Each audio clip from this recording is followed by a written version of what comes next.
Eric Name. Hey, Bobby.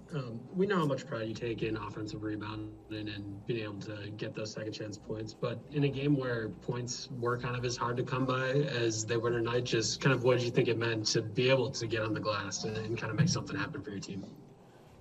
Just playing my role, coming in, trying to provide some energy off the bench. Uh, that's the one thing I was taught as a kid, like one of the first traits. Obviously, running the floor was one of the first ones that I was taught, but just being a garbage man off the bench. Just trying to, if you can't get the ball, in the post or anything, just try to get off the glass. And I think that's something where I can really help the team. And I think I've been helping the team with that, aspect all year doing that. So just trying to provide energy off the bench, like I said. Obviously. Like you said, man, it was a tough game to come along with buckets, man. It was a back and forth affair, back-to-back game, and we just didn't have it going offensively. But our team still found a way to get the W.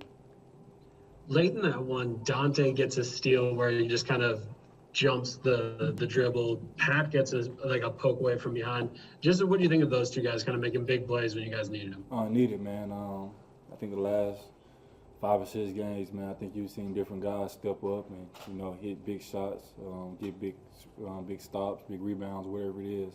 I just think it's been a total team effort. Obviously, last night we had a stinker in San Antonio. They just shot the hell out of it. But we been coming together as a team. Hopefully, our team can start trending in the right direction and peaking at the right time, knowing that playoffs is a couple weeks away. Zora Stevenson. Hey, Bobby, I know at the beginning of the season you came in and you just talked about how excited you were to be on a team that's playing for something, and now you're on the precipice of a playoff run. How excited are you just for the fact that you'll be in the postseason again? Fun, man. Just trying to stay locked in. Been off rhythm a little bit when I sat out the one game against Brooklyn. Just trying to get my rhythm back a little bit. Trying to get back into the flow of things. And, like I said, man, I came here because I want to win and I want to be a part of something special. I want to be a part of a winning culture. And, that's what this team and this organization has provided for myself. And it's been fun this year for me, being able to play with great players, unselfish guys that go out there and play for it's the name on the front of the jersey. And it's been fun for me, like I said, man, just enjoying the ride. Enjoying every day, taking it a day at a time, but still knowing the bigger picture. And all season long, especially at these home games, at least what I've seen is you come on the court and you do your spot shooting. How do you feel like that's helped you this season? It's been good, man. I put a lot of time in. Like I always say, man, I had a long off season. My season ended in March, and I ain't played another regular season game or any game until December. So having that long stretch off was good for me. Got a chance to really lock in the gym and work on some things and fine-tune some things to my game that I really need to do. And, man, I had good coaches that, stayed locked in with me as well throughout the whole time. So, they deserve their flowers and everything and, that I've done this season. Ben Steele. You mentioned last night's game. What did you guys talk about that you wanted to improve defensively tonight? Obviously, just trying to stay together. Sometimes in the long NBA season, man, you have games like that where some teams just get hot. You have sometimes where everything goes your way, and some games where it doesn't. So, just trying to have a short memory in this league. That's the biggest thing that I've learned.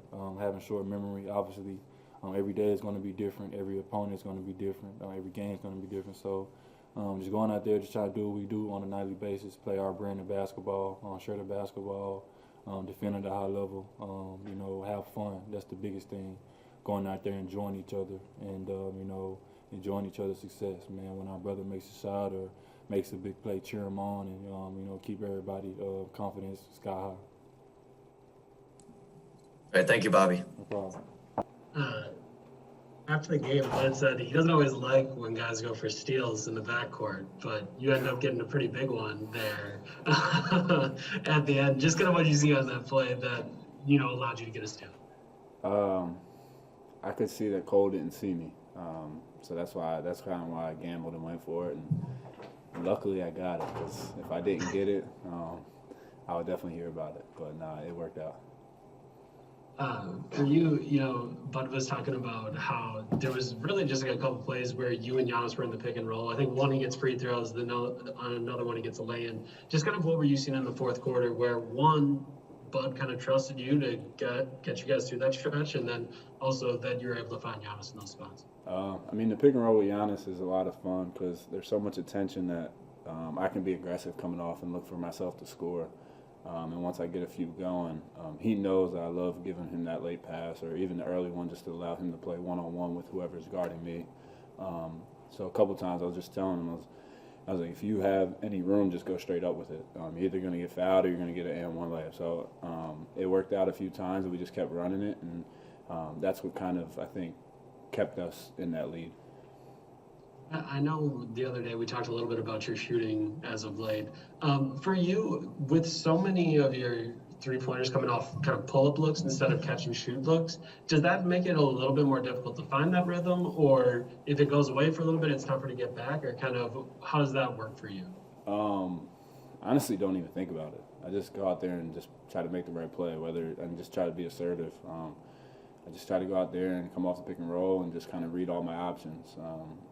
I've tried to find the certain guys in the corner that are shooting well, and just honestly just be aggressive coming off pick and rolls, whether it's a shoot or get downhill or pass. Every time I come off, I can't be hesitant. I got to be assertive, and that's what's been working out for me this year. Zora?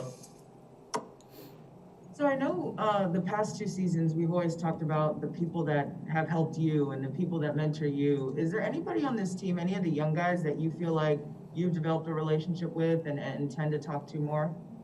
I still am one of the young guys. I'm one of the youngest guys on the team. The younger, you know what I mean? Like there's people younger than you now. Sammy Merrill. That's my guy. I think he plays the right way. He knows how to play. He's super smart. And just when I tell him when he gets in there, just take advantage of the minutes that he's getting because those minutes are meaningful, especially for him and early on in his career. He's going to keep developing. And honestly, just keep him just lighthearted. I think that's for me. That's what helped me. Just go out there and not worry about anything, not worry about mistakes. Just go out there and play and have fun, and just play hard in that short amount of time. And he's been doing well. And then back to tonight, when you all know you have a game where you need to bounce back or come back after a performance where you didn't necessarily play to your abilities, is there ever a conversation? Is it more like, hey, we're professionals, we know what we got to do? What's that process like for the team? Even if we won the game last night, I think that's the battle of coming back to a back-to-back. For having a long flight, coming back in late last night, and being able to get your rest and being able to bounce back, and in this case, bounce back and get a W. But even if we won the game last night, it's still a grind. It's still a mental grind, and you have to be locked in when you're going to back-to-backs and you're playing a young team that really is just coming out here and just trying to play hard. Those are the type of teams that are dangerous for us on back-to-back. So. They give us a run, and I think we locked in down the stretch. Ben Steele? The Magic kept hanging around, and at the beginning of the fourth quarter, Giannis hit that fadeaway mid-ranger, and then he came back the next possession and got fouled on a layup. Do you see him shifting into that takeover playoff mode, or is he always like that? Giannis is just playing the right way. That's what he's been doing all year long. He knows when his time is to take over, and he knows when his time is to get guys involved. And the thing about Giannis that makes him so great is he doesn't do one the entire game. I think he makes it balanced where he gets everybody shots, he gets everybody involved, and still he's still dominant enough to go get his own whenever he can. So that's what he's been doing all year. I honestly don't see anything different. But speaking of the playoffs, the news today that it's going to be up to 50% capacity for the playoffs. I think that's like 9,000 people. What do you think that's going to be like? Is it going to be strange now to have that many fans in the building? No, I think it will be cool. I think we have the best fans in the world. So to have them back in the arena is going to be huge for us going to the playoffs. You're going to have home court advantage. And just to hear those cheers behind us when we're making a run in the playoffs is going to be awesome for us. One more back to Eric. I didn't get to talk to you about it last night. Chris with a 1-2 punch, I'll give Chris his credit. There's one time. Usually I get on him for not having bounce. He's 6'8", but he punched that thing last night, so I'll give it to him. Like, have you been showing him how to jump off too? Like, have you been He's trying been to, trying to like, show help me him how to jump off one too. We've been trading, so it's all good. out? Thanks, John. He's still my least favorite. Just let him know that. Thanks, Dante. Thank you, guys.